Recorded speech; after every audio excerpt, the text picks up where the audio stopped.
नमस्कार, INA news TV में आपका स्वागत है। मैं हूं आपके साथ काजल द्विवेदी। आइए नजर डालते हैं आज की बड़ी खबर पर। रणदीप सिंह सुरजेवाला जी, जगदीश शट्टर जी,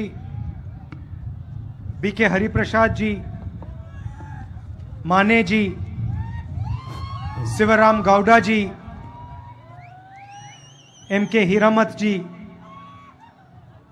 हमारे कैंडिडेट्स रुद्रप्पा लंबानी जी, यूबी बंकर जी, यासिन अहमद खान पठान जी, बसवराज शिनवार जी, प्रकाश कोलीवाड़ जी, भाइयों और बहनों, प्रेस के हमारे मित्रों, आप सबका यहाँ बहुत बहुत स्वागत, नमस्कार।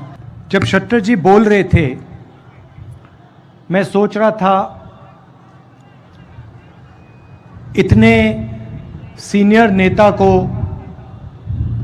बीजेपी ने टिकट क्यों नहीं दिया। उन्होंने कहा कि उनकी एज तो नहीं है। उन्होंने कहा कि कर्नाटक में बीजेपी को उन्होंने खड़ा किया। और जब वो बोल रहे थे, मैं सुन रहा था कि भाई क्या कारण है कि इनको बीजेपी से निकाल दिया। और फिर उन्होंने अपने भाषण में जवाब दे दिया।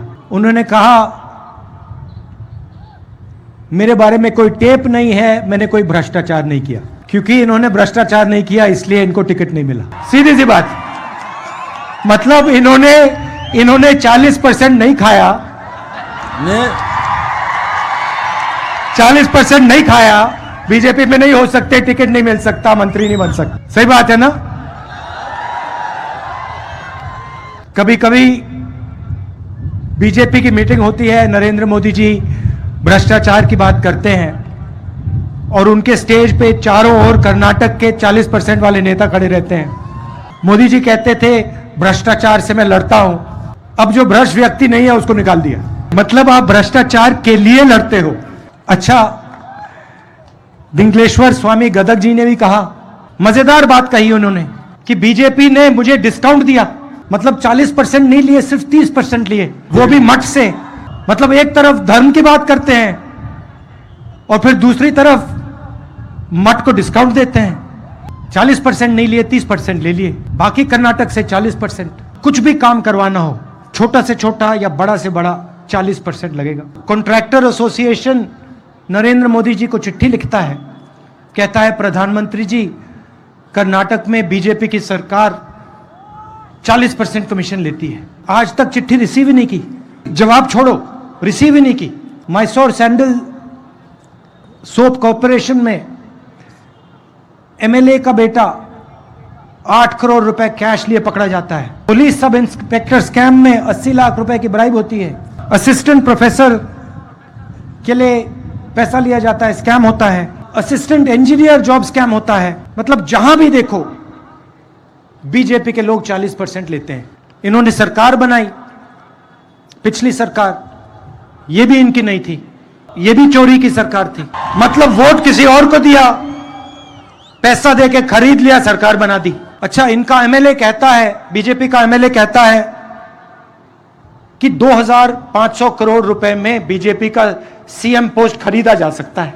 मतलब आपके भविष्य की कीमत बीजेपी के मुताबिक 2500 करोड़ रुपए। इनको ये 40 नंबर अच्छा लगता है। इस बार 40 सीटें दे देना इनको। और बात करेंगे बसवराज जी की, उनकी मूर्ति के सामने जाके हाथ जोड़ेंगे और पूरे देश में नफरत फैलाएंगे। एक धर्म को दूसरे धर्म से लड़ाएंगे, एक जात को दूसरी जात से लड़ाएंगे। और जो बसवराज जी ने पूरी जिंदगी किया उसके खिलाफ काम करेंगे। 2-3 बड़े उद्योगपतियों की पूरी मदद करेंगे। और किसान, मजदूर, छोटे दुकानदार चिल्लाते रहें, रोते रहें, इनको कोई फर्क नहीं पड़ता। इन्होंने आपसे 40% पैसा लिया। पिछले 5 साल इन्होंने हर कॉन्ट्रैक्ट में आपसे 40% लिया। अब हम आपके लिए कुछ करना चाहते हैं। शुरुआत में ही हम 4 वायदे करना चाहते हैं और पहले दिन, पहली कैबिनेट मीटिंग में हम ये वायदे पूरे करने जा रहे हैं। मैं आपको बता रहा हूं, 2 दिन नहीं लगेंगे, पहले दिन, पहली मीटिंग में ये 4 काम होंगे। 5 साल आपसे 40% चोरी हुई, इसीलिए पहले दिन ये 4 वायदे पूरे होंगे। इन वायदों से अदानी जी का अंबानी जी का फायदा नहीं होगा। हम अदानी जी को मुफ्त में एयरपोर्ट नहीं दे रहे हैं, पोर्ट नहीं दे रहे हैं, पावर प्लांट नहीं दे रहे हैं। हम कर्नाटक के गरीब कमजोर लोगों से 4 वायदे कर रहे हैं। पहला वायदा गृह लक्ष्मी 2000 रुपए हर महीने हर महिला को। दूसरा वायदा गृह ज्योति 200 यूनिट बिजली मुफ्त में हर महीने। तीसरा वायदा अन्न भाग्य 10 किलो चावल हर परिवार के मेंबर को। और चौथा और सबसे जरूरी वायदा 3000 रुपए हर महीने हर ग्रेजुएट को और 1500 रुपए हर महीने हर डिप्लोमा होल्डर को। और यह शुरुआत होगी, पहले दिन होगा यह काम।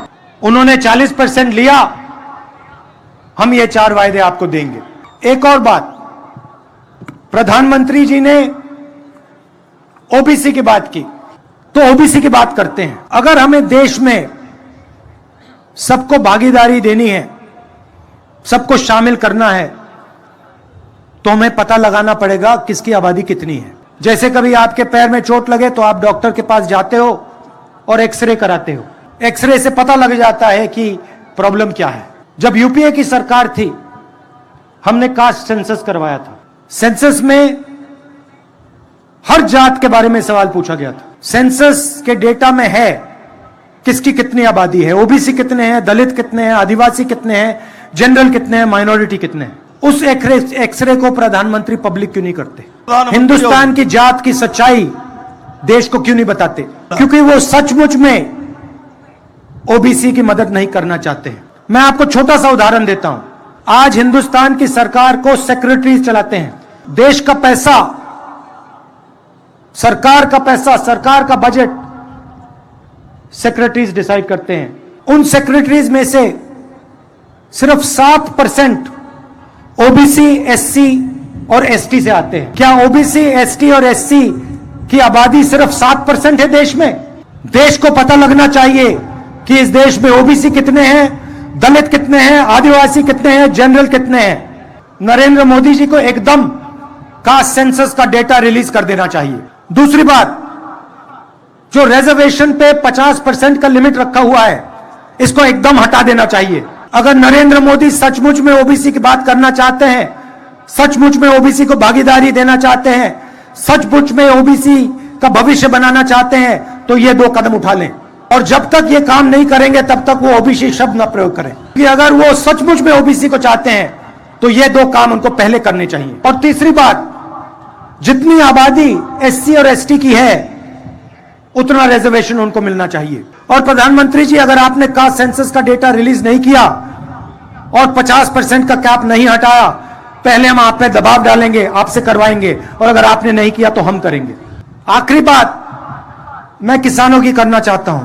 आप याद कीजिए, जब यूपीए की सरकार थी, हमने आपका कर्जा माफ किया था। 72,000 करोड़ रुपए किसानों का माफ किया। पेट्रोल का दाम 60 रुपए हुआ करता था, गैस सिलेंडर 400 रुपए का था, पर टैक्स नहीं लगता था। हम फर्टिलाइजर सब्सिडी देते थे, आज आप पे ऊपर जीएसटी लगता है। 100 रुपए का पेट्रोल हो गया, 1000 रुपए का सिलेंडर हो गया, और पूरा का पूरा फायदा 2-3 उद्योगपतियों को जाता है। शुगर केन के किसानों को सही दाम नहीं मिलता। आज मैंने किसानों से बात की और उनको आश्वासन दिया कि हम उनको सही दाम दिलवाएंगे शुगर केन के लिए, और एग्रो इंडस्ट्री को प्रमोट करेंगे। सीएम ने मैंगो पल्प यूनिट की बात की थी, कुछ किया नहीं, हम यह काम करके दिखाएंगे। आखिरी बात, जब नरेंद्र मोदी प्रधानमंत्री बने थे, उन्होंने कहा था 2 करोड़ युवाओं को हर साल रोजगार दूंगा। 40 साल में सबसे ज्यादा बेरोजगारी हिंदुस्तान में आज है। 40 साल में सबसे ज्यादा बेरोजगारी हिंदुस्तान में आज है। सरकारी कंपनी